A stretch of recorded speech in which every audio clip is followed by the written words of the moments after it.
अगर आप चाहते हैं ऐसे ऐसे गाना सुनने के लिए तो हमारे चैनल को सब्सक्राइब करें और घंटा को दबा के बजाएं। सबसे पहले गाना आपके पास ही पहुंचेगा। धन्यवाद।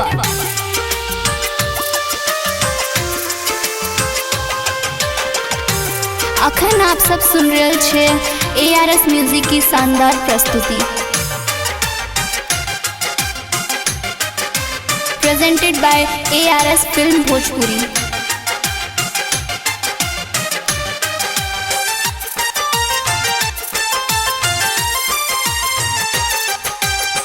हमके भुलैलू काहे दिलवा लगा के,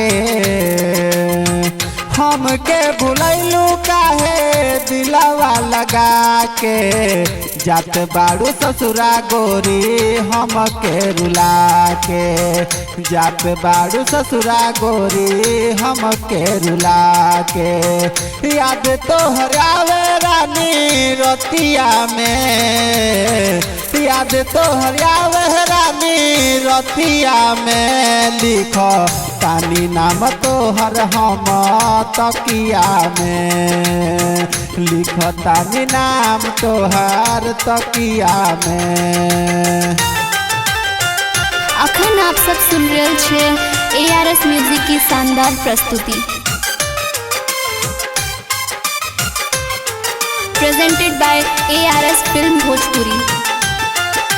हाँ हाँ पियावा के साथे तू को रईलू विदाई हो, यारावा के जखम दिहलू औरी जुदाई हो, यारावा के जखम दिहलू औरी जुदाई हो।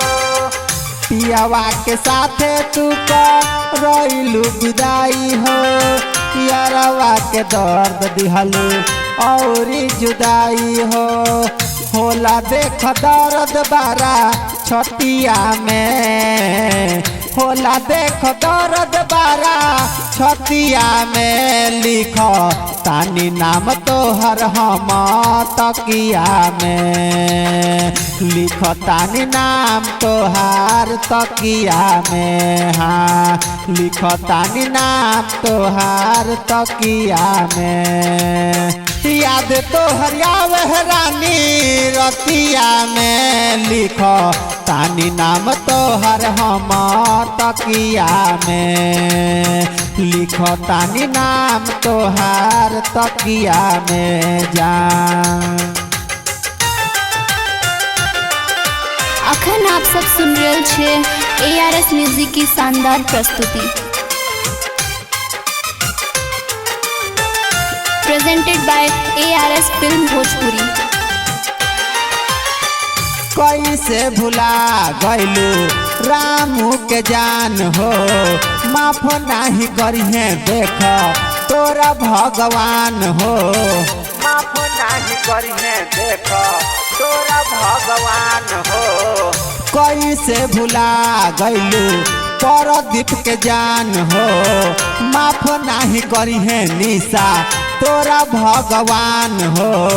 वादा कैलू तू बतिया में, लिखो तानी नाम तोहर हम तकिया में, लिखो तानी नाम तोहार तकिया में, लिखो तानी नाम हम तकिया में। याद तोहर आवे जान रतिया में, याद तोहर आवे जान रतिया में, लिखो तानी नाम तोहर हम तकिया में जान, लिखो तानी नाम तोहार तकिया में।